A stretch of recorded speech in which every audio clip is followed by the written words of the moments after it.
कि कल उप मुख्यमंत्री सम्राट चौधरी जी ने जब हम आरक्षण की बात कर रहे थे तो उन्होंने एक झूठा बयान दिया और असत्य कहना, झूठ कहना, उप मुख्यमंत्री को शर्म से डूब मरना चाहिए। जो हम बातें की, उन्होंने कहा कि 90 से लेकर के 2004 तक हम लोगों ने कोई आरक्षण ही नहीं दिया।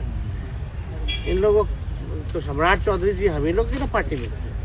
पहली बार तो लालू जी ना इनको टिकट दे करके जिताए, मंत्री भी बनाए, वो क्या क्या हंगामा हुआ तो सब लोग जान रहा है। लेकिन उनको कम से कम जानकारी होनी चाहिए कि लालू जी की सरकार ने, राबड़ी जी की सरकार ने कितना आरक्षण लोगों को दिया।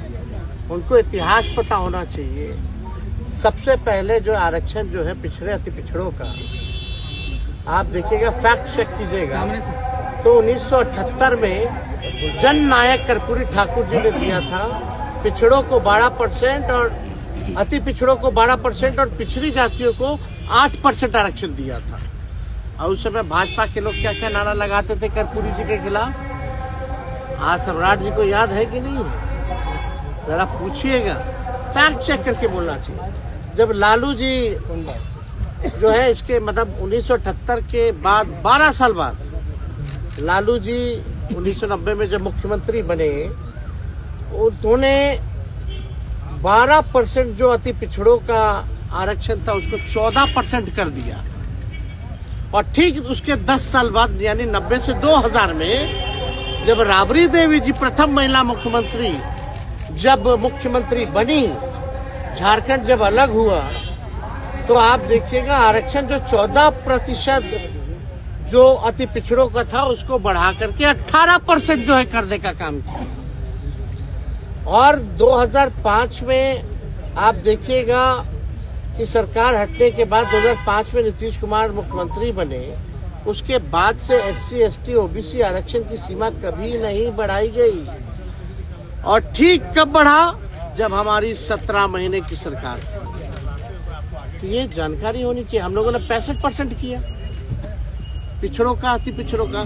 यानी जब कर्पूरी जी ने शुरुआत की, लालू जी ने, राबड़ी देवी जी ने बढ़ाया, और जब हमारी महागठबंधन की 17 महीने की जब सरकार थी तो हम लोगों ने 65% करने का काम किया। लोग कहते हैं पंचायती राज वाला, तो पंचायती राज वाला तो प्रस्ताव हम ही लोगों की सरकार ने, राबड़ी देवी जी की सरकार ने बनाया था। कोर्ट में फंसा हुआ था, बाद में कोर्ट से निरस्त हुआ तो मुख्यमंत्री जी ने लागू किया, जो पंचायतों में जो अति पिछड़ों का आरक्षण था। और सच्चाई जान जानी चाहिए। आज जिसके दम पर राजनीति में है सम्राट चौधरी, मंडल कमीशन लागू कराने में लालू जी का योगदान नहीं भूलना चाहिए। लालू जी के चक्कर में BP सिंह जी को गाली खाना पड़ा। यह जानना चाहिए इतिहास। शर्म आना चाहिए ऐसे मंत्रियों को जिनको इतिहास नहीं पता है और सदन के पटल पर केवल झूठ बोलना, प्रचार अफवाह फैलाना, केवल यही काम रह गया। हमको लगा भाई कुछ तो जानकारी होगा। अभी तो कुछ ही दिन ना हुआ है बीजेपी में आए हुए, जुमा ज्यादातर तो हम ही लोग के साथ रहे, फिर भी अज्ञानी आदमी झूठ बोल रहे। या संगत का असर है या पार्टी का असर है। सच्चाई जो है फैक्ट चेक करना चाहिए। अब कितना आरक्षण आप लोग डिमांड कर रहे हैं? अरे हम तो बोले संशोधन